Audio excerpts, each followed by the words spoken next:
सरफरोशी की तमन्ना आज हमारे दिल में है, देखना है जोर कितना बाजुए कातिल में है। ये जो वाक्य आपने अभी सुना, इस वाक्य को कहने वाले हमारे भारत के महान स्वतंत्रता सेनानियों में से शहीद भगत सिंह हैं। हाँ, वही भगत सिंह जिन्होंने अपने देश की आजादी के लिए सिर्फ 23 साल की उम्र में फांसी का फंदा चुन लिया और उनके साथ उनके साथी राजगुरु और सुखदेव ने भी हंसते हंसते हमारे देश की आजादी के लिए कुर्बानी दे दी। 28 दिसंबर 1907 को पंजाब के एक छोटे से गांव में जन्मे भगत सिंह का परिवार देशभक्ति के भावना से ओतप्रोत था। बचपन से ही वे स्वतंत्रता सेनानियों की कहानियां और उनके बलिदान से बहुत प्रेरित थे। किशोर अवस्था तक पहुँचते पहुँचते भगत सिंह स्वतंत्रता संग्राम में शामिल हो चुके थे। वे निडर, जुनूनी और अपनी मातृभूमि को अंग्रेजों के शासन से मुक्त देखना चाहते थे। अपने साथियों के साथ मिलकर भगत सिंह ने हिंदुस्तान सोशलिस्ट रिपब्लिकन एसोसिएशन की स्थापना की, जिसका उद्देश्य अंग्रेजों को भारत से उखाड़ फेंकना था।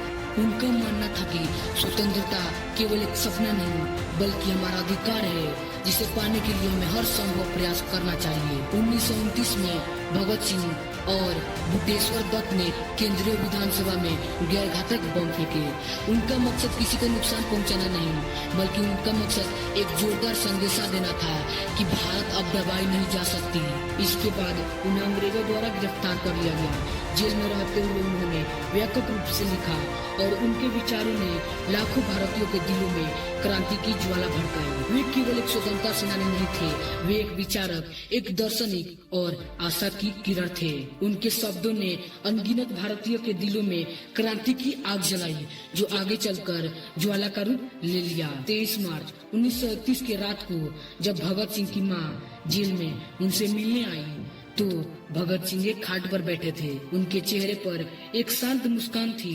वो अपनी मां को देखकर खड़े हो जाते हैं। उनकी मां का नाम विद्या देवी था। भगत सिंह को देखकर उनकी मां के आंखों में आंसू आ गए, पर उन्होंने चेहरे पर मुस्कान दिखाकर कहा, बेटा भगत, मेरे लाल कैसे हो तुम? तब भगत सिंह ने मुस्कुराते हुए बोला, माँ मैं ठीक हूँ, तुम कैसी हो? उनकी माँ आंखों में आंसू लिए, मैं ठीक हूँ बेटा, तेरी चिंता हमेशा रहती है। यहाँ तुझे इस हालत में देखकर दिल भारी हो जाता है। माँ मेरी चिंता मत करो, मैं यहाँ अपने देश की आजादी के लिए हूँ। यह संघर्ष हमारे स्वतंत्रता के सपनों को साकार देगा। मुझे तुम पर गर्व है, लेकिन एक माँ का दिल हमेशा अपने बेटे के लिए चिंतित रहता है।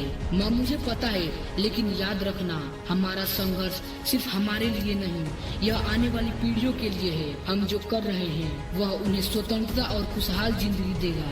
भगत सिंह की माँ अपने आंसू पोंछते हुए, बेटा तुम्हारी बातें मेरे दिल को सुकून देती है। मैं जानती हूँ कि तुम सही कर रहे हो और तुम्हारा बलिदान व्यर्थ नहीं जाएगा। माँ और बेटा एक दूसरे को गले लगाते हैं, दिलों में जोश और देशभक्ति की भावना से भरे हुए रहते हैं। उनका मुकदमा और उसके बाद की फांसी ने भारतीय लोगों के संकल्प को और मजबूत कर दिया।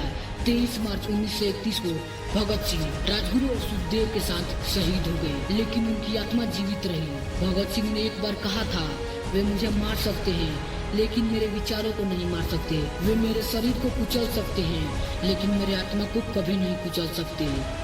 चलो उनकी विरासत को आगे बढ़ाएं। चलो हम अपने समय के परिवर्तनकर्ता क्रांतिकारी बने। हमसे जो हो सकता है, हमसे जो होगा, वो हमें अपने देश के लिए जरूर करना चाहिए। दोस्तों, मेरी तरफ से आपको स्वतंत्रता दिवस की हार्दिक शुभकामनाएं। उम्मीद करता हूँ कि आपको यह वीडियो अच्छा लगा होगा और इस वीडियो को अपने दोस्तों के साथ शेयर जरूर कर दीजिएगा, ताकि वो भी हमारे देश के महान स्वतंत्रता सेनानी भगत सिंह के बारे में जान पाए और उनके जीवन से कुछ प्रेरणा ले सके।